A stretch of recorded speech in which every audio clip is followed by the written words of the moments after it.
Bonjour à tous, bienvenue à l'école de journalisme de Sciences Po. On est très heureux d'avoir cette Zoom pleine d'invités, d'étudiants, de personnes qui travaillent à Sciences Po, de personnes qui viennent de 50 ans, donc soyez tous les bienvenus.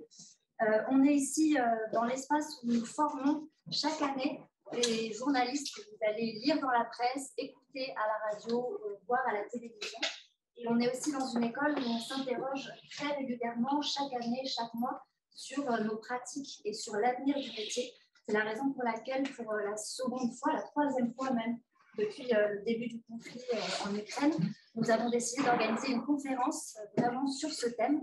Et je vous propose de découvrir nos invités. Je commence par Valentin. Bonjour. Depuis Londres. Valentin Boisset est un ancien élève de l'école de journalisme et il a couvert la guerre en Ukraine. Donc, bienvenue Valentin Boisset. Bonjour. Ksenia Bolchakova, vous êtes aussi diplômée de l'école de journalisme de Sciences Po 2006. Merci d'être avec nous et vous êtes co-auteur du documentaire Wagner, l'armée de l'ombre de Poutine, qui a été diffusé en février sur France 5. Anthony Legault, vous êtes journaliste chez BFM TV, vous êtes aussi un ancien de l'école. Merci à vous d'être avec nous. Et enfin, Franck Madon, vous dirigez la rédaction internationale de Radio France. Je vais présenter nos quatre invités. On a plusieurs jeunes diplômés qui ont couvert la guerre en Ukraine, qui sont partis dès leur sortie d'école ou dans les années qui ont suivi. Ma première question à l'école de journalisme, c'est comment on choisit les personnes qui partent sur ces terrains de conflit, avec quels critères, quelles garanties, quelles formations et comment on les encadre? C'est une bonne question, évidemment, c'est une question fondamentale. Nous, à Radio France, on a fait le choix de n'envoyer sur le terrain, et c'est d'ailleurs un choix qui est valable pour toutes les zones de guerre, de n'envoyer sur le terrain que des personnes qui avaient déjà une expérience des zones de guerre ou qui avaient une formation sur les zones de guerre. Donc, il y a différentes formations qui sont proposées, parfois par l'État d'ailleurs. Il y a des formations qui sont proposées aussi en partenariat avec France Médias Monde, etc. Donc, nous, on envoie vraiment des journalistes un peu formés et bien sûr volontaires. On a été confronté à une difficulté au début de la guerre. La guerre est survenue, vous le savez, à un moment inattendu, qu'on avait en partie anticipé, mais évidemment, on ne peut jamais être totalement précis sur le timing. Et il se trouve qu'au moment où on était sur le terrain, on avait aussi des équipes qui étaient moins expérimentées, qui couvraient cette période un peu grise avant que le conflit ne démarre.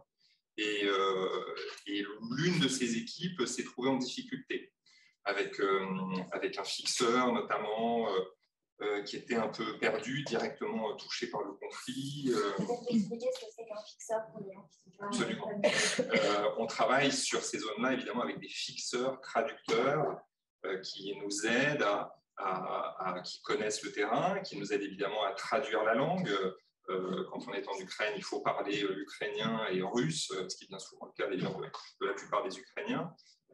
Et puis, ce sont des gens qui ont la plupart du temps des liens avec les forces armées, qui connaissent en tout cas très très bien le terrain et les principaux interlocuteurs. Et puis, ce sont des gens qui sont aussi des citoyens dans la plupart des cas, donc qui évidemment peuvent être directement touchés par le conflit. Et voilà, une de ces équipes qui était un peu plus junior, je dis équipe parce que nous, quand on part en reportage à la radio, c'est un reporter plus un technicien. L'une de ces équipes s'est retrouvée en difficulté. Je ne vais pas vous donner les détails, la situation est un peu complexe et en partie privée, mais on a redoublé d'efforts pour que justement les personnes qui soient envoyées sur le terrain aient un peu d'expérience à ce moment-là. Voilà. D'ailleurs, moi-même, je suis parti à ce moment-là sur le terrain, en tout cas peu de temps après, parce qu'on voulait s'assurer qu'il y ait suffisamment de personnes qui soient formées avant de pouvoir faire partie des journalistes peut-être un peu plus jeunes. Je ne sais pas si j'ai répondu totalement à ta question. Valentin, je m'adresse à vous parce que vous faites partie des très jeunes diplômés qui ont été envoyés aussi, dans votre cas, par la radio RTL sur le terrain. Comment ça s'est passé?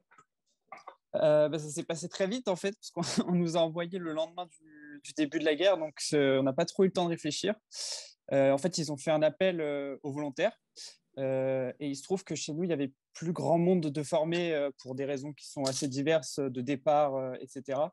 Et donc, il a fallu envoyer un certain nombre de personnes qui n'avaient pas eu les formations pour aller sur les zones de conflit, mais ça a été fait en discutant justement avec les chefs de service, où on s'est dit, bon, si on n'est pas formé, on ne va pas chercher à aller au plus près de là où on n'est pas capable d'aller. Et donc, on est resté dans ce que disait juste avant mon collègue, les zones un peu grises. C'était comme ça qu'on a procédé. On voulait aller doucement. Donc, on a commencé dans l'ouest du pays où, au tout début, on pouvait observer plus de loin ce qui se passait dans l'est. Et ensuite, si on le sentait, on avait le droit d'avancer, entre guillemets, si je puis dire. Sonia Bolchakova, peut-être que vous compléter. Dans mon cas, c'est un peu différent parce que moi, je travaille dans le documentaire. Donc, quand la guerre a commencé, je venais de terminer le Wagner et la question s'est posée très vite de faire quelque chose sur l'Ukraine.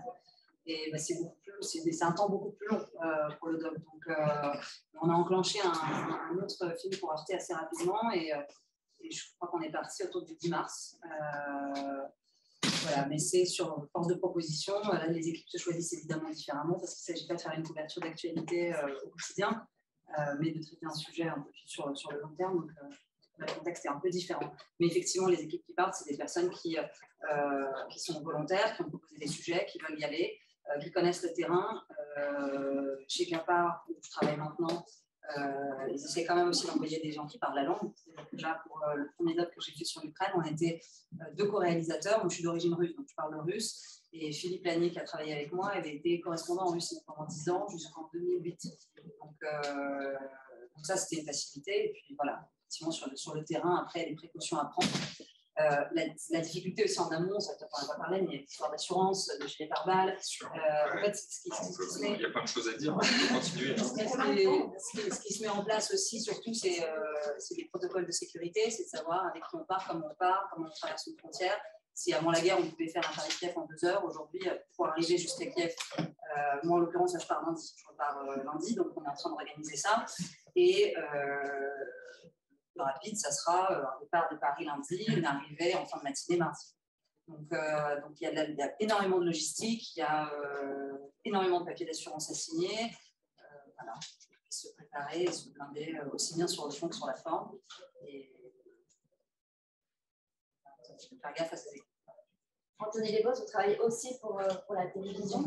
Est-ce que justement, voilà, cette préparation, quand on est derrière une caméra ou devant, est-ce qu'elle est différente? Vous êtes aussi un ancien étudiant. Oui, on était dans la même promo avec Valentin, on a lancé les deux et on a eu à peu près le même parcours, c'est-à-dire qu'on a été envoyé le 25 février, je crois que c'était aussi ton cas, Valentin, je ne sais pas si tu m'entends, mais on a été envoyé directement. Là, en l'occurrence, il n'y a pas eu vraiment de préparation. J'entends des profs parler de l'envoi de personnes qui étaient beaucoup plus expérimentées. Alors peut-être que c'est un défaut à BFM TV, mais la rédaction est assez jeune du côté des reportages. Mais on n'a pas eu avant une formation en zone de guerre, par exemple. Il y a des formations commando qui sont proposées notamment avec l'aide du ministère des Armées, où on part pendant une semaine et on nous entraîne par exemple à réagir en cas de prise d'otage ou en zone de guerre. Nous, on l'a fait. Nous, on s'est réveillé un matin avec l'annonce du début de la guerre de l'invasion russe en Ukraine. On nous a appelé à 10h du matin, tu vas aller en Ukraine. Oui, alors bien sûr, il y a eu une sorte de discussion qui s'est produite avec la différente hiérarchie, au service politique auquel j'appartiens, après à la direction d'information, etc., pour savoir si on se sentait d'y aller, parce que quand on n'a pas connu une zone de guerre, on ne sait pas à quoi s'attendre, évidemment. Donc, on a beau. Alors, c'est bien, évidemment, de prendre des informations auprès de ceux qui sont plus expérimentés, mais tant qu'on ne l'a pas vu, tant qu'on ne l'a pas vécu, c'est difficile. Je ne sais pas si vous êtes d'accord avec moi sur ça, mais on a été envoyé un petit peu, avec le recul, je parle vraiment avec le recul, avec 6 mois de recul, on a été envoyé un petit peu trop vite, je trouve, parce qu'on ne savait pas, par exemple, utiliser un gilet pare-balles. On a appris à utiliser le gilet pare-balles la veille de notre voyage de Pologne en Ukraine. On ne savait pas l'utiliser. Je pense qu'on a été aussi pris un peu par l'adrénaline de cette histoire, de cette aventure. Je ne sais pas comment on peut trop le dire, mais la préparation au début de la guerre a été très compliquée pour nous. On n'avait pas de préparation. Ensuite, il a fallu qu'on organise des relèves. Il y a eu plusieurs missions qui se sont ensuite organisées 2-3 mois plus tard. Là, évidemment, en termes de logistique, on savait comment faire, on savait qui appeler, on savait par quel chemin, par quelle frontière traverser. Parce qu'évidemment, on ne peut plus faire Paris-Kiev en voiture. Il faut faire, par exemple, Paris-Varsovie ou Paris-Cracovie et finir ensuite en voiture. Il y a plus de 10 heures de route de Varsovie à Kiev, par exemple, pour y accéder. Donc là, on est beaucoup plus conscient. Mais il a fallu du temps, il a fallu des semaines, il a fallu des mois. Et l'expérience aussi acquise sur le terrain, on a 2 ans en quelque sorte, c'est un peu ça la clé.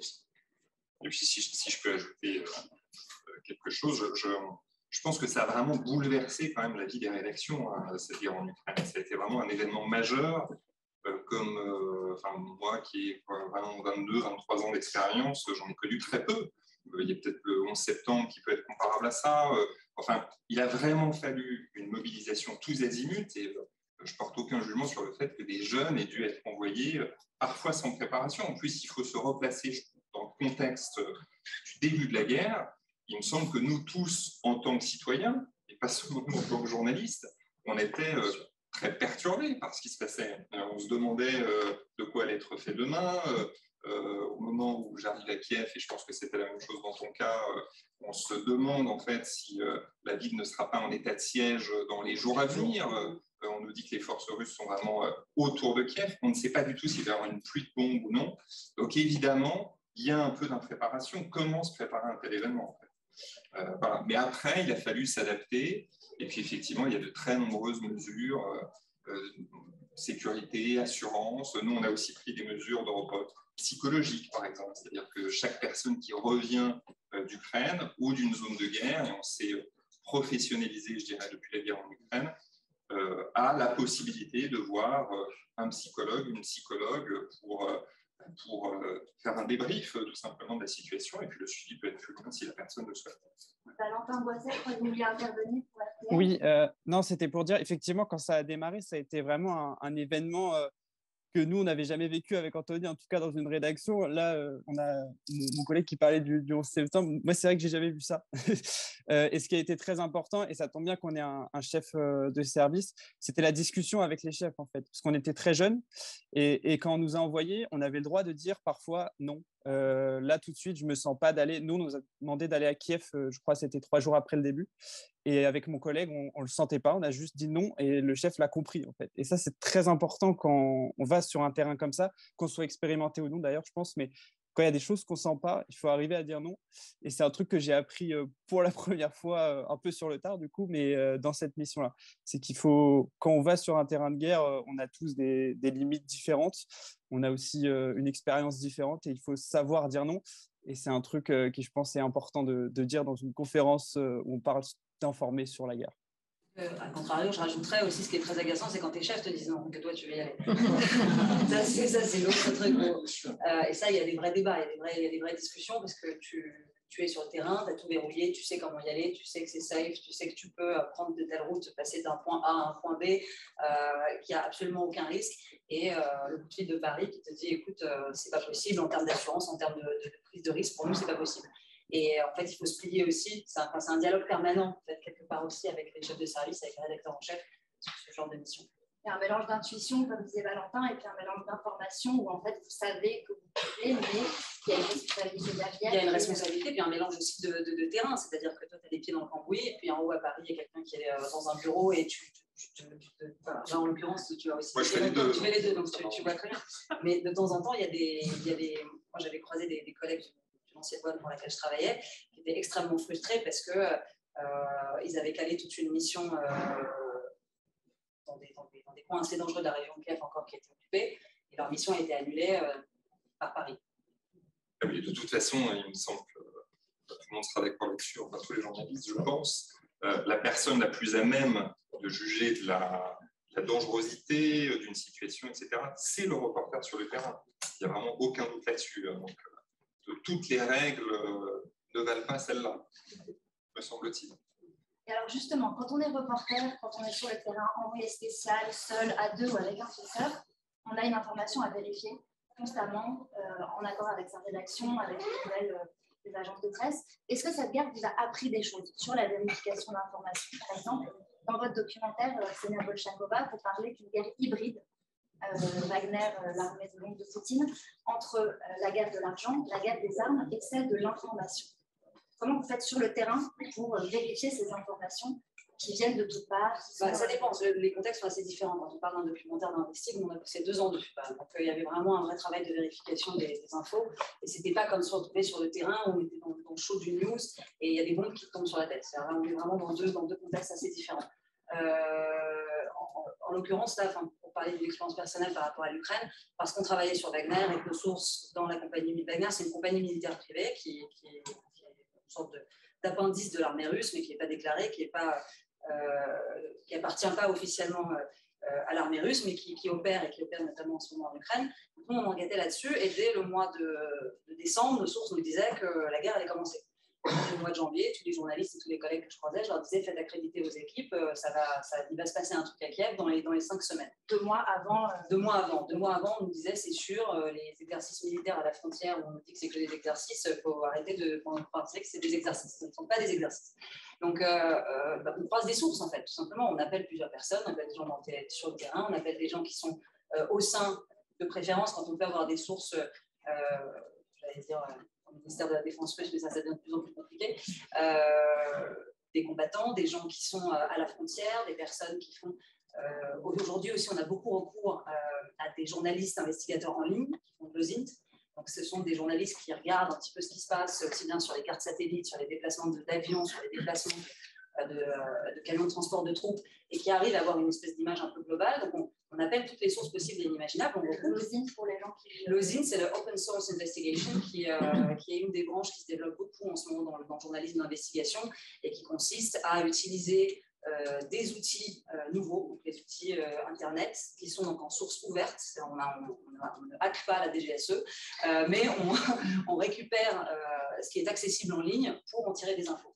Et il y a des trucs absolument incroyables. Pendant l'enquête sur Wagner, on a découvert qu'il y avait des sites qui vous permettaient d'établir l'heure sur un point précis de la planète, juste en regardant l'ombre portée par le soleil sur un mur, et tu sais exactement dans quelle ville tu es, quelle latitude, quelle longitude, quelle heure il est, et dans quelle ville tu te situes. Donc toutes ces choses sont utilisées, les sources humaines, les sources OSINT, les sources d'agences de presse, et on regroupe. Et c'est comme ça qu'on vérifie les infos. Ça fait partie, par exemple, l'OSINT, des méthodes et des méthodologies qui sont enseignées à l'école de journalisme. Je ne sais pas si c'était déjà le cas à votre époque, mais en tout cas... Nous, non. Paul Baron, j'ai raté un cours. Ce qui est très important, c'est qu'on essaye d'imaginer quelles sont les méthodes dont les étudiants et les futurs journalistes auront besoin dans 1 an, dans 2 ans. Et vous êtes retrouvés sur le terrain, par exemple, il y a quelques mois. Quelle base vous aviez qui vous permettait de vérifier n'importe quelle information en étant ou pas formé aux dernières technologies, mais qui faisait que vous vous sentiez capable, que vous avez suivi et que vous vous sentiez à votre place dans ce conflit. Capable de dire oui pour y aller. De faire votre métier. En fait, disons que quand on est arrivé sur place, on nous a dit fiez-vous surtout aux boucles Telegram officielles des membres du gouvernement. C'est un réflexe bête, mais on avait appris aussi à l'école de journalisme. Grosso modo, Twitter, avec les comptes officiels du gouvernement, on mettait des petites alertes dès qu'il y avait des tweets, ça pouvait aussi nous informer. Puis ensuite, on rentrait dans des Telegram que le fixeur nous donnait pour essayer d'avoir des informations pour vérifier, mais c'était compliqué aussi, en fait, parce qu'on n'avait qu'un côté de l'information, pas l'autre. C'était assez difficile sur le terrain. Après, il y a la vérité du terrain aussi, et la réalité du terrain. Dès qu'on avait un début d'information qui était à 50 km de Kiev, on n'allait pas non plus essayer d'essayer de savoir ce qui s'était passé précisément là. On essayait de se concentrer sur notre zone à nous, d'essayer de connaître bien nos contacts qui étaient dans cette zone-là, essayer de nous rendre nous-mêmes sur place quand on pouvait. Je me souviens, c'était à Kiev, il y a eu une explosion dans une base militaire à 80 km au nord de Kiev. Un de nos fixeurs était un des amis très proches d'un des militaires qui était sur place, ça avait été demandé. Bon, on est rentré directement en lien avec lui, on a essayé de regrouper aussi les informations avec les informations qui venaient des autorités officielles, etc., de la région. C'est comme ça, on tire un fil, on essaie d'aller voir d'autres personnes, d'aller d'en appeler d'autres, essayer de voir les vidéos qui circulent sur Internet, de regrouper aussi grâce à ça. Ça prend du temps. C'est très important de prendre le temps de vérifier l'information et de ne pas la balancer directement comme ça, parce qu'on a une responsabilité envers notre rédaction, parce qu'on est évidemment ceux qui représentent la chaîne sur le terrain, donc c'est nous qui aussi donnons l'information, mais aussi pour les téléspectateurs, les auditeurs, etc. Enfin, prenons le temps toujours de vérifier l'information, et ça, je pense que c'est très, très important. Pour donner une idée à notre public, combien de fois par jour vous étiez à l'antenne entre les duplex, les directs et les reportages? BFM TV, c'est une chaîne qui est en continu, donc je crois qu'on est en direct de 4h30 à minuit. Ça fait 19h30 de direct. Donc après, je crois que la première partie de la mission, donc les 3 premières semaines de la guerre, je crois qu'on faisait peut-être 3-4 directs par heure. Et puis ensuite, on essaie de se concentrer sur le tournage. C'est très important quand même, parce que votre métier, c'est surtout de raconter des histoires par les témoignages, pas seulement le mec devant la caméra et qui est en train de dire il y a ça, il y a ça, il y a ça. Donc on essayait d'alterner entre les duplex et les tournages, sachant qu'il y avait aussi les relèves qui étaient là. Donc il y avait une équipe le matin, une équipe le soir, c'était assez organisé. Voilà pour le fonctionnement d'une chaîne. Raphaël Boisset pour RTL. Valentin. Oui, non, je veux juste rebondir sur ce qu'a dit Anthony. C'est vrai que là, on a aussi, enfin pas réalisé parce qu'on le savait plus ou moins déjà en devenant journaliste, mais que être reporter, c'est aller vérifier des choses qu'on nous dit. Et dans cette guerre, on avait énormément de boucles que les fixeurs nous donnaient, comme l'a dit Anthony, et notamment des informations qui circulaient sur d'éventuels crimes de guerre. On en a beaucoup parlé on a beaucoup parlé sur toutes les antennes, sur tous les journaux, etc. Et en fait, il y avait parfois des informations. Donc, un crime de guerre, c'est par exemple un hôpital bombardé, une pharmacie bombardée. Et on nous disait, voilà, l'hôpital là-bas a été bombardé, et est-ce que vous pouvez en parler? Et on disait souvent, bah, on ne peut pas en parler si on n'est pas trop sûr, parce qu'il y avait vraiment beaucoup de choses qui circulaient avec des images parfois crues. On ne savait pas où elles avaient été prises, on ne savait pas quand elles avaient été prises. Et je me souviens d'un jour où on nous a dit, il y a 4 pharmacies qui ont été bombardées dans une rue, c'était dans la banlieue de Mykolaiv, à l'époque où les Russes avaient été presque arrivés dans la ville. Et donc, on y est juste allé. Et on a effectivement vu 4 pharmacies bombardées, et ça nous a fait un reportage, pour le coup, où on avait vu ce qui s'était passé. Et là, je pense que c'est important de dire que le reporter est vraiment les yeux pour Paris de ce qui se passe dans la guerre, et qu'il ne faut pas juste se fier à ce qu'on peut nous dire, surtout qu'effectivement, on n'avait que les informations du côté ukrainien, on avait très peu de choses côté russe. Donc, je ne sais pas, j'ai retrouvé l'essence du métier en faisant ça. C'était un peu ce que je voulais ajouter. Je voudrais rajouter quelque chose, c'est qu'on parle quand même d'information en temps de guerre. Il ne faut pas oublier que même s'il y a un camp du bien et un camp du mal, en l'occurrence dans cette guerre, un pays qui attaque et un pays qui se défend, on est quand même constamment dans des propagandes parallèles. C'est-à-dire aussi bien les Russes mènent leur propagande que les Ukrainiens mènent la leur. Et pour vous donner un exemple très précis, pour rebondir d'ailleurs sur ce que tu disais toi sur les crimes de guerre, pour une deuxième salle de tournage, c'était fin mai, je crois, c'était le moment où sortaient toutes ces histoires de viol. Une des dignitaires, je ne sais plus comment ça s'appelle, Lyudmila Denisova, qui travaillait comme conseillère auprès du président Zelensky, annonce des chiffres terrifiants, 200 000 cas de viol. On se dit 200 000 cas de viol dans la région de Kiev, c'est énorme. Et on commence à creuser cette info, parce que l'idée, c'est de vérifier ces chiffres, en fait. D'où vient ce chiffre de 200 000 personnes et 200 000 femmes violées. On commence à voir des témoignages de femmes circuler dans les médias, des grands quotidiens du New York Times, en passant par le Guardian, publient des témoignages totalement terrifiants. Et on creuse, on se rend compte que la réalité, c'est que dans le bureau du PROC, il y a 2000 dossiers, et pas 200 000. Que 200 000 n'a rien à voir avec 2000, et qu'en termes de plaintes, on est très très loin du chiffre qui avait été annoncé par les autorités ukrainiennes. Ce qui s'est passé, et ça aussi c'est une leçon de journalisme moi, que je trouve assez remarquable, c'est que les journalistes ukrainiens ont commencé à faire grève contre cette conseillère du président Zelensky en disant Madame Denisova balance des chiffres complètement incroyables, invérifiables, elle ne nous donne pas accès aux victimes, elle ne nous donne pas accès aux dossiers, elle dit qu'elle a les 200 000 dossiers sur lesquels elle est assise, on n'a pas accès aux faits, on ne peut pas vérifier. Et les journalistes ukrainiens ont poussé un coup de gueule en disant si on ne peut pas non plus vérifier indépendamment ces faits, c'est qu'il y a un problème. Et elle a été démise de ses fonctions. Elle a été remplacée par une autre chargée, justement, je crois que c'est une semaine pour le droit de la femme, je sais plus trop le poste exact. Ouais.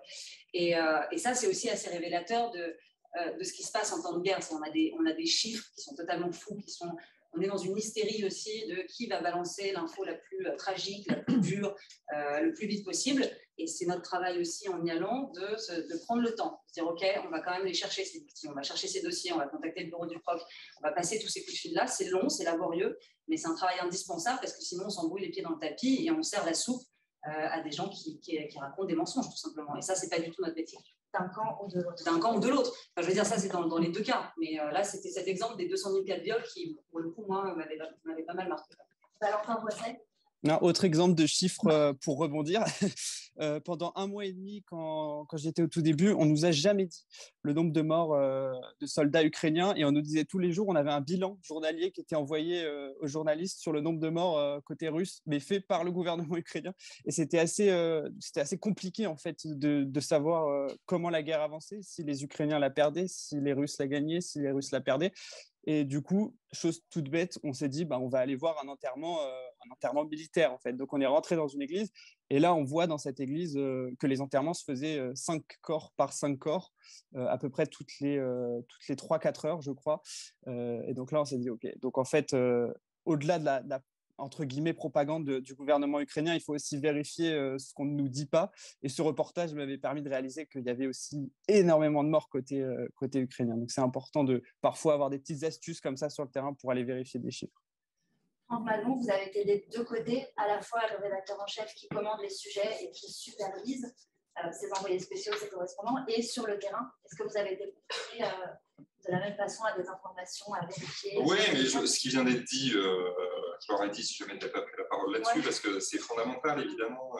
Vous connaissez l'adage, la principale victime de la guerre, c'est la vérité. Donc, il faut vraiment faire très attention à toutes les sources, que l'on soit à Paris ou sur le terrain. Donc, voilà, moi aussi, j'ai de multiples exemples d'entreprises massives de désinformation côté russe, mais l'inverse peut être vrai à certains moments. Et nous, pour prolonger un peu, aller un peu plus loin là-dessus, on a essayé de s'armer pour lutter contre ça. Donc, pour revenir à ce que tu disais tout à l'heure, est-ce qu'on a appris des choses? Oui, on travaille sur les sources OSINT, c'est fondamental. Donc, on a un spécialiste défense qui a essayé de se professionnaliser un peu là-dessus, et je pense qu'on a encore beaucoup de travail à faire, mais c'est une piste de travail. On a aussi, depuis le début de la guerre, presque depuis le début de la guerre, une journaliste ukrainienne et un journaliste russe, le journaliste russe étant Denis Kataïev, que certains connaissent peut-être, qui travaille pour Dojd, qui est devenu une petite figure ici, il fait maintenant pas mal de médias, qui travaille au sein de la rédaction internationale avec nous et qui nous aide à décrypter toutes les informations qui peuvent circuler et puis à trier à Paris et à trier le bon grain de livret, et puis qui servent aussi parfois d'interlocuteurs aux reporters que nous avons sur le terrain qui cherchent à vérifier une information et qui veulent avoir de bonnes sources. Donc ça s'ajoute aux multiples sources que l'on peut avoir sur le terrain, et puis évidemment à l'attention qu'il faut porter à tout détail. Vous voulez compléter peut-être sur cette partie-là? C'est très clair. Merci. Ça fait maintenant plus de 6 mois que ce conflit a commencé. Il y a une certaine lassitude qu'on observe de la part des lecteurs, des auditeurs, des téléspectateurs. Est-ce que ce débat existe au sein de vos rédactions ou de vos producteurs dans le cadre de documentaires plus longs sur la façon dont on peut continuer à intéresser à ce conflit? Peut-être c'est une question qui pour toi. Anthony Lévos de BFM TV. BFM TV étant une chaîne privée, ça répond aussi à des enjeux d'audience. Je suis vraiment désolé de parler de ce sujet-là, mais c'est fondamental aussi. Parce que quand un sujet va intéresser les gens, bien sûr, on va renforcer la couverture. C'est ce qui s'est passé au début de la couverture en Ukraine, de la guerre en Ukraine. Il y avait une édition spéciale de 4h30 à minuit. Parfois même, on était en direct pendant 24 heures dans les premiers jours de la guerre. Je me souviens très bien, le soir du 24 février.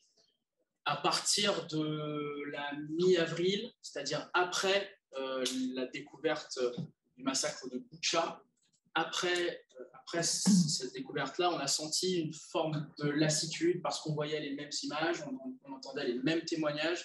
C'était frustrant pour ceux qui étaient sur le terrain nous-mêmes parce qu'il y avait 1000 histoires encore à raconter. On savait que ça allait être un conflit qui allait durer. On voyait d'un autre côté que la chaîne diminuait petit à petit la voilure et la couverture.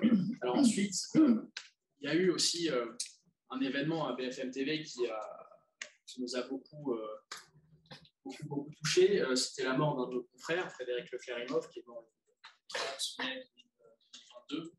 Et à partir de là, a été décidé aussi par la direction de réduire complètement la voilure, de ne laisser une seule équipe à Kiev, voire même, je crois, de renvoyer aussi l'équipe à Kiev et de n'envoyer plus personne dans le Donbass. Donc il y a eu ça aussi, il y a eu cette blessure interne à la chaîne qui a fait qu'on avait aussi baissé la couverture pendant un temps. Mais il y a aussi cette logique d'audience, c'est-à-dire qu'au début de la guerre, bien sûr, il fallait qu'on puisse voir tout ça, et puis petit à petit, ça a diminué. Là, ça a repris avec en septembre, avec une équipe qui est partie dans le Donbass, dans l'Est, pour couvrir le front. Comment dire? Ça dépend aussi de l'actualité. Par exemple, là, aujourd'hui, on a appris hier qu'il y avait eu source Zelensky, donc président ukrainien, qui avait eu une fosse commune qui avait découvert Izium, une ville reconquise par les Ukrainiens. Là, on va faire gros dessus. Grosso modo, on va envoyer l'équipe, on va faire du reportage, on va essayer de vérifier les sources. Ça dépend aussi peut-être des événements, je pense, en fonction des événements, telle ou telle prise de parole, tel ou tel événement. On ne couvre pas tous les bombardements comme on le faisait au début de la guerre. Peut-être parce que c'est moins spectaculaire, peut-être parce qu'on s'y est habitué, alors qu'il ne le faudrait pas d'ailleurs. Mais bon, c'est la logique d'une chaîne info qui est forte. Valentin Boisset, RTL, vous êtes en ce moment, il se trouve que vous êtes à Londres, mais est-ce que voilà, cette lassitude de l'information vis-à-vis de la guerre en Ukraine, est-ce que vous l'avez ressenti au sein de votre rédaction? Est-ce qu'il y a eu des débats sur ce thème? Il y a eu d'autres logiques qui sont rentrées dans le fait d'envoyer de moins en moins de monde, mais pas forcément la logique du public. C'est plus une logique de moyens. Donc moi, je suis parti un mois, on nous prenait énormément au tout début de sujets. Les 3 premières semaines, c'était vraiment 7 ou 8 reportages par jour, des directs, etc. Et à la fin, ça s'est calmé au bout de 5 semaines. On commençait déjà à sentir que les chefs demandaient moins de choses. Ils nous disaient, vous savez, il faut qu'on reparle un peu du pouvoir d'achat. C'était un truc qui montait énormément. Puis RTL, ils aiment bien le sujet du pouvoir d'achat. Donc, on nous disait, voilà, il y a aussi des répercussions en France, il faut qu'on s'occupe de ça, etc. Et au fur et à mesure, ça a baissé. Et on a une équipe qui est repartie en juillet. Et j'étais avec lui en Écosse il y a quelques jours. Et il me disait que lui, il avait été un petit peu frustré, justement parce que les chefs, là, clairement, prenaient beaucoup moins de sujets dans cette mission-là, alors qu'ils sont allés dans le Donbass, donc exactement là où il y avait des combats. Et que ça devient de plus en plus frustrant de partir après. Un peu comme le disait Anthony, la logique maintenant, ça va être d'envoyer quand il va se passer de grandes choses, quand il va se passer. Là, en ce moment, on parle d'une éventuelle libération d'énormes zones. Peut-être que ça va motiver à partir, mais la logique, c'est vraiment d'envoyer maintenant des gens que si on a des événements marquants dans le développement de la guerre. Ksenia Bolchakova, vous travaillez sur une autre temporalité, puisque vous faites du documentaire long. Est-ce qu'il y a des points communs avec le discours de vos confrères, ou est-ce que vous, c'est vraiment... Nous, la question qu'on se pose aussi sur l'intérêt, c'est comment est-ce qu'on peut raconter peut-être l'histoire différemment. Et par rapport à la lassitude du public aussi, les débats qu'on avait en interne, mais qui n'avaient rien à voir avec les films en production, c'était de se dire, le souci qu'on a aussi depuis 6 mois, c'est qu'on a un champ presque libre pour ce qui se passe en Ukraine, à part des difficultés de temps en temps avec les militaires ukrainiens qui ne laissaient pas forcément systématiquement approcher très près de la ligne de front. En revanche, du côté russe, c'est très compliqué d'avoir des infos, c'est très compliqué d'avoir des reportages, et il y avait une sorte de frustration, en fait, notamment chez les interlocuteurs qu'on avait dans les chaînes, qui étaient plutôt preneurs de documentaires côté russe, qui avaient plutôt envie d'avoir des tournages là-bas, des tournages côté zone occupée depuis longtemps, c'est la République populaire de Donetsk, de Lugansk, les régions du sud, la Crimée. On disait, mais qu'est-ce qui s'y passe là-bas et pourquoi on ne peut pas y aller? On pense c'est très compliqué, on ne peut quasiment pas y aller. Pourquoi? En ce moment, alors la situation des journalistes pour travailler, des journalistes étrangers qui veulent travailler en Russie ou dans les territoires qui sont contrôlés par la Russie, ceux qui sont correspondants permanents, leur situation est extrêmement précaire, parce qu'avant moi j'ai été correspondante pendant 6 ans. Avant on avait à Moscou, on avait un visa, une accréditation qui était délivrée par le ministère des Affaires étrangères pendant 1 an. Là maintenant, tous les correspondants qui sont sur place, il y en a beaucoup qui se sont fait tout simplement virer. Combien de personnes? Bon, je pense, pas seulement les Français, hein, je parle aussi de tous les autres, des Britanniques, les Américains. Je pense qu'il y a une quinzaine de personnes qui ont perdu leurs accréditations. Et ceux qui restent, c'est il y a un peu l'épée de Damoclès au-dessus de la tête, parce qu'on leur renouvelle le visa 1 jour avant la date de péremption. Et c'est tous les 3 mois maintenant. Il faut renouveler les visas tous les 3 mois, il faut renouveler les accréditations tous les 3 mois. Pour avoir son accréditation, il faut passer une batterie de tests médicaux, sida, tuberculose, radio, enfin le truc est totalement lunaire. Il y a beaucoup de gens qui lâchent l'affaire tout simplement. Mais c'était pas comme ça avant. C'était pas du tout comme ça avant. Toutes ces règles ont été extrêmement, extrêmement durcies.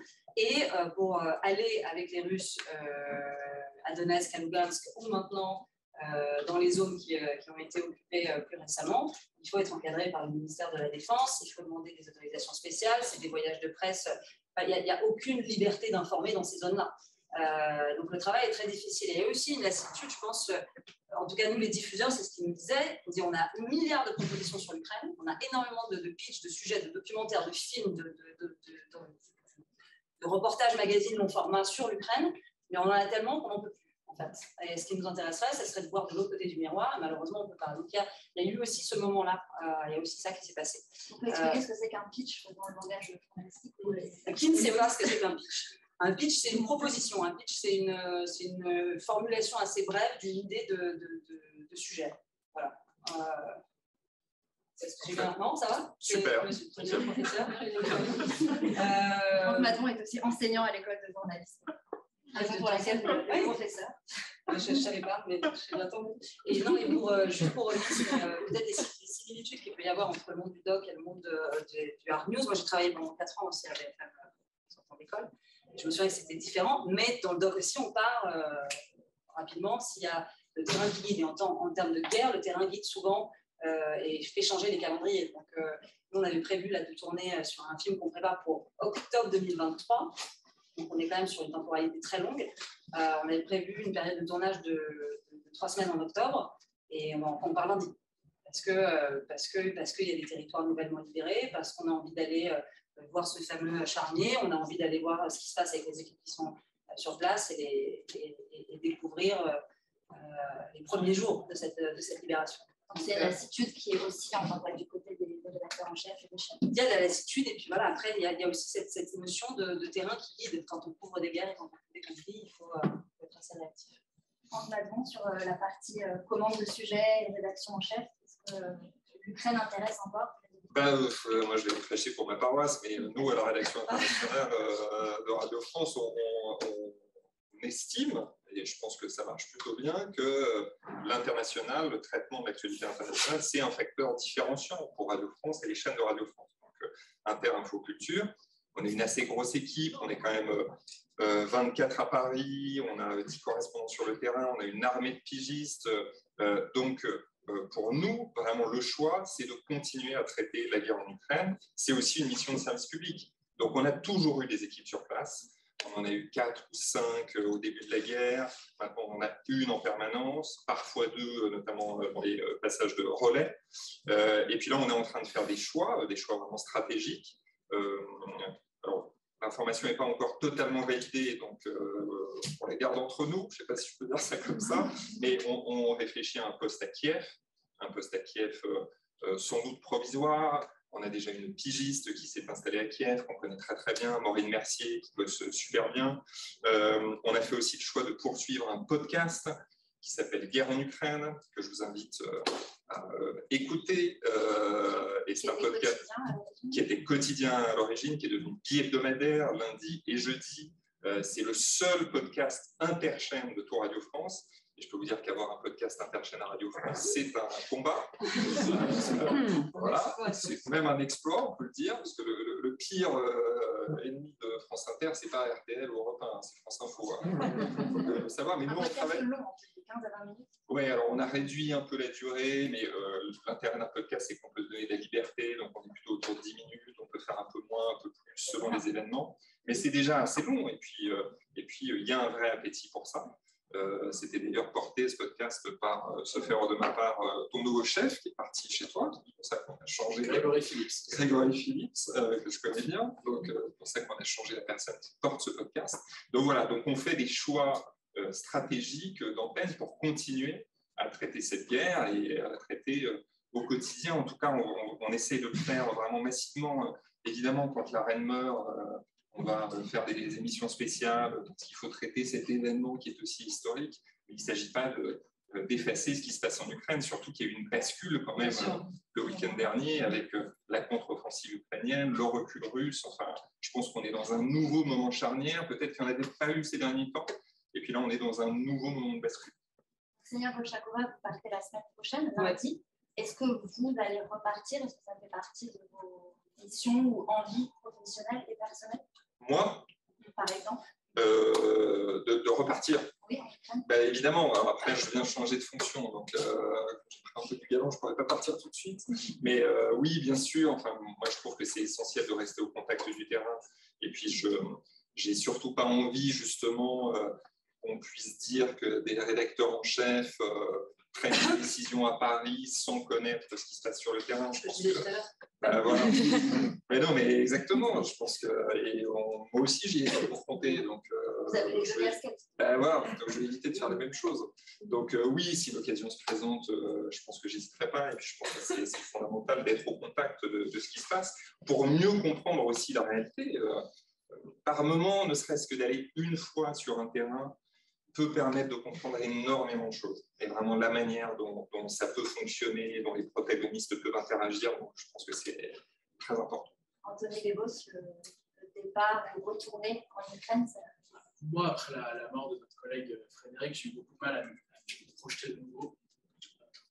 Ça a été le cas d'ailleurs pour beaucoup d'entre nous sans réaction.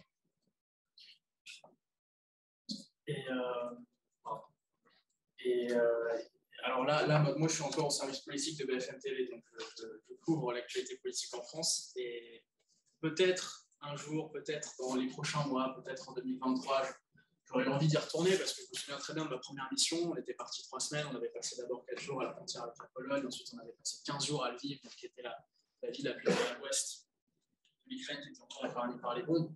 Et je me souviens très bien, dès lors que j'avais posé le pied ici de retour à Paris, je voulais déjà repartir le lendemain parce que je ressentais une forme de culpabilité d'être parti. Culpabilité parce que... D'être parti d'Ukraine. D'être parti d'Ukraine et d'être revenu en France. Parce que je me suis dit à quoi je vais servir ici. Alors, déjà qu'avec le recul, je me suis dit à quoi je servais vraiment d'être sur place, parce qu'en soi, très bien, on recueillait le témoignage, mais on avait tellement envie de faire plus, on avait tellement envie de les aider. Alors, c'était déjà très bien de pouvoir le raconter aux yeux des Français, etc. Mais oui, cette forme de culpabilité, cette forme aussi d'impuissance, parce qu'on avait beau dire qu'il y avait le devoir d'informer, évidemment très important, mais moi, je ressentais cette forme d'impuissance, oui, parce que j'avais envie de faire plus pour eux. Et c'est pour ça qu'en fait, on avait toujours envie d'y retourner, parce qu'on n'avait pas envie de les abandonner. Alors, il y a un attachement aussi qui s'est créé avec la population ukrainienne, toutes ces personnes-là qu'on a rencontrées, qui ont vécu des choses horribles, torture, viol, etc. Peut-être un jour, mais là, c'est encore trop frais. Je pense qu'il faut préciser que la mort de Frédéric Leclerc-Imhoff a touché vraiment toute la profession, beaucoup, comme la mort de beaucoup de confrères, mais ça nous a rappelé à nous, journalistes français qui étions sur le terrain, beaucoup d'entre nous l'avions croisé en plus à certaines reprises. Ça nous a rappelé le fait qu'il y avait un véritable danger, qu'il fallait être extrêmement prudent. Voilà, c'est banal de dire ça, mais malgré tout, on a besoin de ces piqûres de rappel de temps en temps, et je pense qu'il y a eu beaucoup d'émotions dans toute la profession. Surtout aussi qu'à ce moment-là, on avait découvert que les journalistes qui étaient pris pour cible directement. C'est-à-dire qu'il y avait évidemment des cas un petit peu accidentels et entre guillemets, à la faute, pas de chance, et puis il y avait des membres de cette profession qui ont été ciblés, qui ont été visés, comme Max Lévy, le photographe, qui a été entraîné dans la forêt, qui a été abattu, la voiture a été brûlée, le corps a été brûlé également avec. Donc il y a des enquêtes qui sont en cours, et ça, à chaque fois qu'il y avait des confrères qui étaient blessés, après la mort de Frédéric aussi, moi j'étais à Kiev à ce moment-là, quand Frédéric a été tué, j'étais avec l'équipe de BFM, les copains Quentin et Fanny, qui étaient aussi là-bas, et le sol se dérobe sous tes pieds et tu ne sais pas ce que tu fais là en fait. Il y a beaucoup de questions qui se posent. Pour la plupart, on a des enfants, des familles. Et alors, bien sûr, il y a un sens de la responsabilité, de l'attachement avec les personnes qu'on rencontre, les personnes qu'on suit sur le terrain. Et puis après, on se dit, mais en fait, qu'est-ce qu'on fait là, nous? Et c'est des questions qu'on se pose constamment sur ce genre de choses. Et comment on prépare ce retour aussi, qu'il soit définitif, qu'il soit une étape vers un autre départ en reportage? Est-ce que vous avez mis en place des solutions, que ce soit des cellules d'écoute, que ce soit des moments de pause? Ben oui, j'en parlais tout à l'heure. Nous, on a mis en place un suivi psychologique possible. Je pense que c'est important, en tout cas, d'avoir ce recours-là.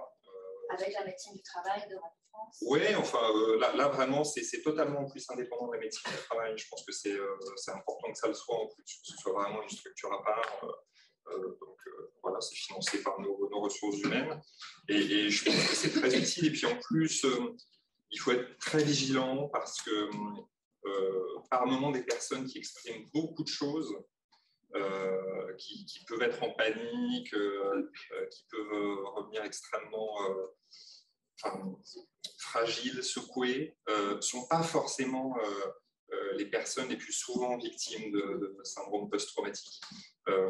Parfois, voilà, j'en ai parlé que la psychologue d'ailleurs quand je suis rentré d'Ukraine, aussi pour avoir son regard, moi, revenant du terrain et puis en tant que rédacteur en chef encadrant, je voulais discuter de ça avec elle. Et elle me disait souvent les signaux d'alerte portent sur les personnes qui disent non, mais tout va bien, tout s'est bien passé, ouais, c'était une mission tranquille, vivement que je revienne, etc. Et parfois, il faut être très vigilant sur ce genre de cas. Je pense qu'il faut vraiment faire preuve d'un maximum d'humilité quand on couvre les zones de conflit. Bon, déjà, je pense que d'une manière générale, dans ce métier, il faut faire preuve d'humilité. Je suis persuadé que les meilleurs journalistes sont les plus humbles, mais en particulier dans les terrains de guerre, dans les terrains difficiles comme ça, je pense qu'il faut se méfier de soi-même. Voilà, il faut faire très attention à ça. Valentin Boissette pour RTL, est-ce que le retour, c'est un moment qui a été préparé, qui a été suivi et accompagné par votre rédaction? Oui, on avait la même dispositif. On avait une psychologue qu'on pouvait aller voir si on le souhaitait. Et j'ai aucun mal à dire que j'y suis allé. Parce qu'il y a des moments où j'ai eu peur et où je ne comprenais pas pourquoi j'avais peur. Et en fait, j'avais envie de comprendre pourquoi j'avais eu peur. Et du coup, ce suivi-là m'a permis de le comprendre. Enfin, il y a eu un moment, par exemple, où on s'est rapproché de la centrale nucléaire de Zaporizhzhia. Et c'était ce jour-là, comme par hasard, où elle avait été bombardée pour la première fois. Et dans la voiture, en fait, je me suis dit, mais s'il y a un problème, concrètement, on n'a pas de plan, on n'a rien. Et tout le monde est en train d'acheter de l'iode, donc il n'y en aura plus. Je me suis posé des questions un peu bizarres. Et je ne comprenais pas. En rentrant, je me suis dit, waouh, là, ce jour-là, tu as vraiment paniqué. Et je lui ai posé ces questions-là, pourquoi j'ai paniqué, etc. Elle m'a fait, parce que vous avez eu raison de paniquer, c'est normal de paniquer. Et en fait, il y a plein de choses normales. C'est normal d'avoir peur, c'est normal. C'est normal de paniquer à des moments, d'avoir des crises d'angoisse, etc. Et avoir ce suivi, ça permet aussi de le réaliser, en particulier quand on n'a jamais fait ce genre de conflit. Donc, il faut préparer le retour, ça c'est indéniable. Il ne faut pas avoir honte de le préparer, surtout. Les réflexes de survie dont vous parlez, la peur notamment sur le terrain, est-ce qu'ensuite vous reprenez une vie normale, classique en France, ou est-ce que ce n'est pas possible immédiatement? Il y a l'alcool, très important. Très, très important. Je ne cautionne pas. Non, je vais expliciter. Il faut quand même s'attendre, c'est une profession, c'est des membres de cette profession, moi, conséquemment. Non, mais c'est vrai, c'est pas un tabou, il ne faut pas s'en cacher. Non, mais t'es pas d'accord? Oui. Donc, au-delà du suivi, non, pas pour oublier, pour décompresser. Non, mais blague à part.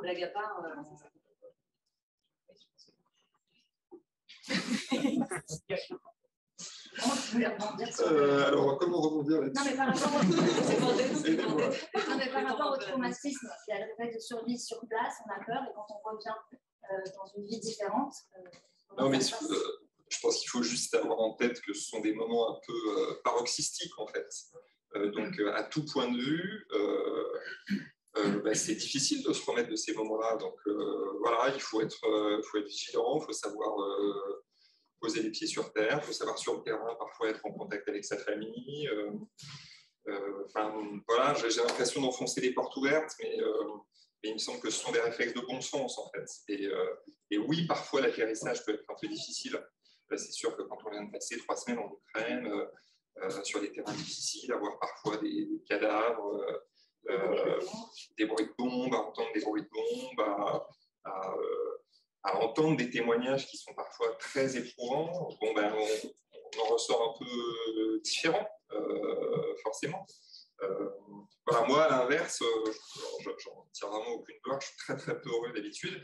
Mais moi, justement, sur le terrain, je me méfie de moi parce que je sais que je veux toujours aller plus loin et j'ai tendance à oublier un peu ce qui se passe autour et puis à me dire de toute façon, je suis journaliste, voilà, il n'y a pas de problème. Et ce qui est aussi très important, c'est d'être en équipe. Et je pense que dans de très nombreux cas, c'est le cas même sur la presse écrite, on travaille en équipe. Et là aussi, l'échange entre les personnes sur le terrain est vraiment très important. Et je ne sais pas, une anecdote me vient en tête. Et je me souviens d'un moment où on était parmi les premiers à revenir à Kharkiv après les pluies de bombes sur Kharkiv. Et puis on arrive juste avant le couvre-feu. Moi, je voulais tourner quand même quelques éléments. Et puis on avait trouvé un appartement pour loger. Et on arrive au pied de cet appartement alors que le couvre-feu était 18h, et en fait, l'immeuble est totalement vide et la porte d'entrée est fermée en bas. Et donc, il fait nuit, il fait très froid, il fait moins 10 degrés, il faut absolument qu'on rentre dans cet appartement. Arrive 18h15, 18h30, on se dit comment est-ce qu'on va rentrer Et puis, il y a mon technicien qui défonce la porte d'entrée de l'immeuble. Parce que l'immeuble était totalement vide, tout le monde était parti. Donc, on réussit à rentrer à l'intérieur de l'immeuble avec notre fixeur, un ami du fixeur. Et on trouve notre petit appartement qui était un tout petit studio de 12 mètres carrés. On était tellement contents de pouvoir s'abriter dans ce studio. Et qu'est-ce qu'on a fait? On a regardé France-Angleterre de rugby. Parce qu'on a réussi, en buvant oui, en buvant du schnapp, je sais pas quoi.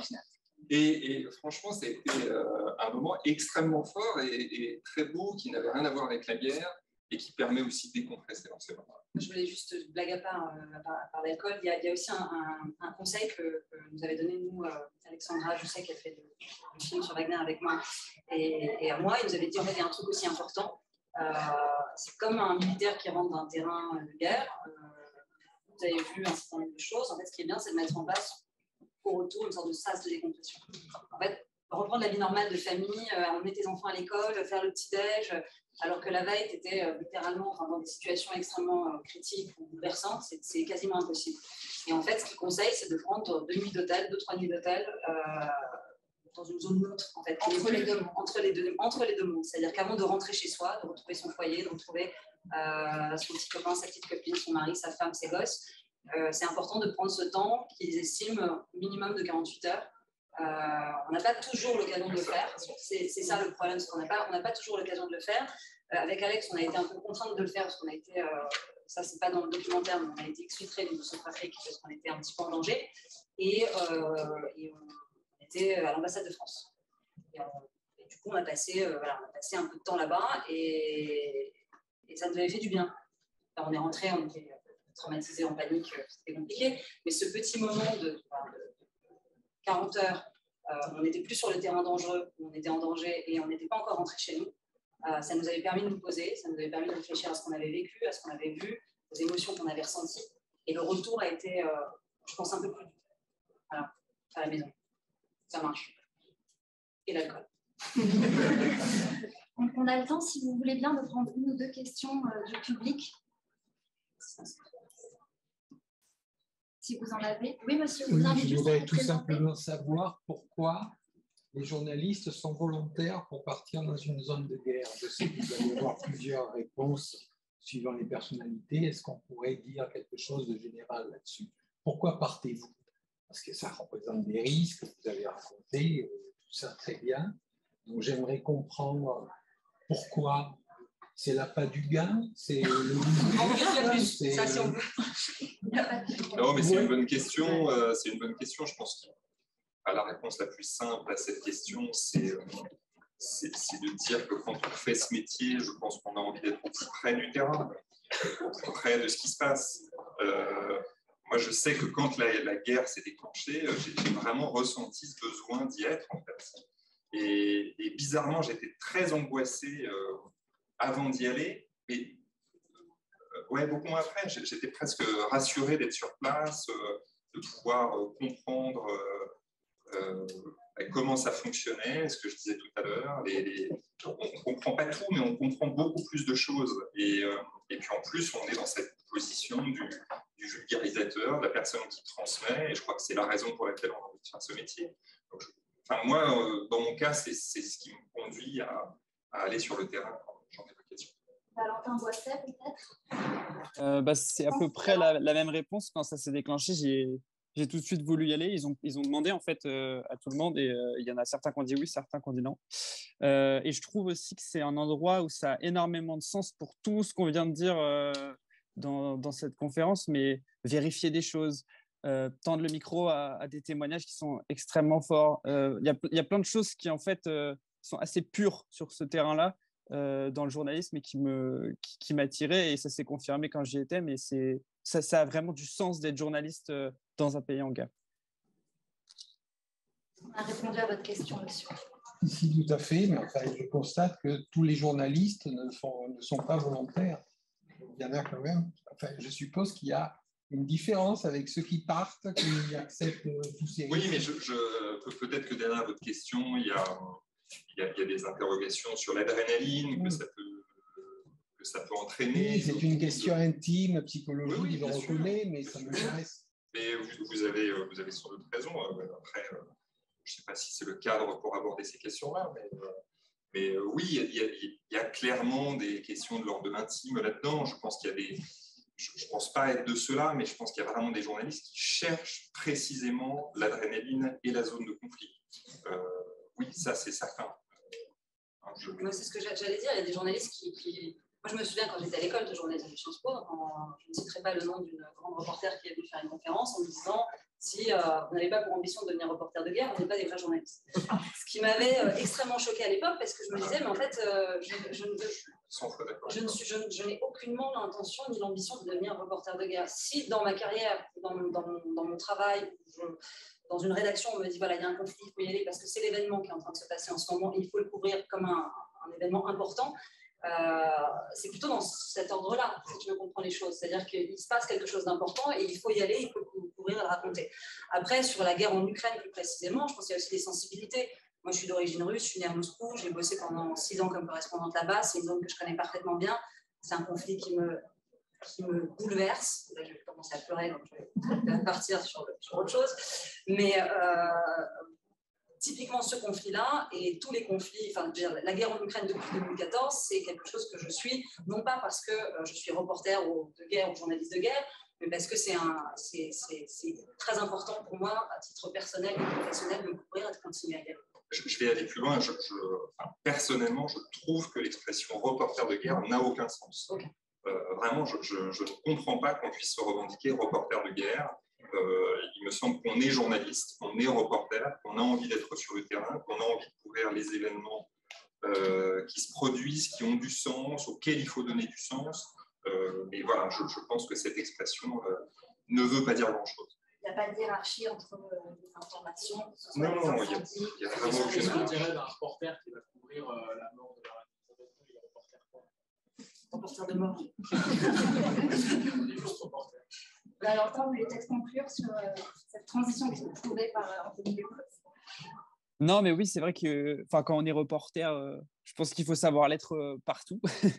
Et ce qui est intéressant quand on va faire de la guerre, c'est qu'en fait, les méthodes de reportage, c'est les mêmes. C'est qu'on va voir des gens La seule chose qui change, c'est la sécurité, c'est effectivement cette tension, cette adrénaline, etc. C'est peut-être là que se fait la différence entre ceux qui veulent y aller ou qui ne veulent pas y aller. C'était le sens de la question à la base, mais une fois qu'on est sur place, le travail, c'est le même. C'est de chercher des histoires, c'est de chercher des angles, c'est de tendre son micro, de poser des questions parfois simples. C'est le même travail, en fait. Il y a juste les conditions du travail qui changent. Et c'est pour ça que je trouve qu'effectivement, je suis totalement d'accord quand on me dit reporter de guerre. Non, c'est reporter tout court. Et voilà. Reporter tout court. Je tiens à remercier vraiment du fond du cœur et au nom de toute l'équipe de l'école de journalisme de Sciences Po nos 4 invités, Anthony Descaux pour BFM TV, Valentin Boisseret pour RTL, Ksenia Bolchakova pour l'agence CAPA et Franck Madon de la rédaction internationale d'RFI. Merci à tous, vous étiez très nombreux. La conférence sera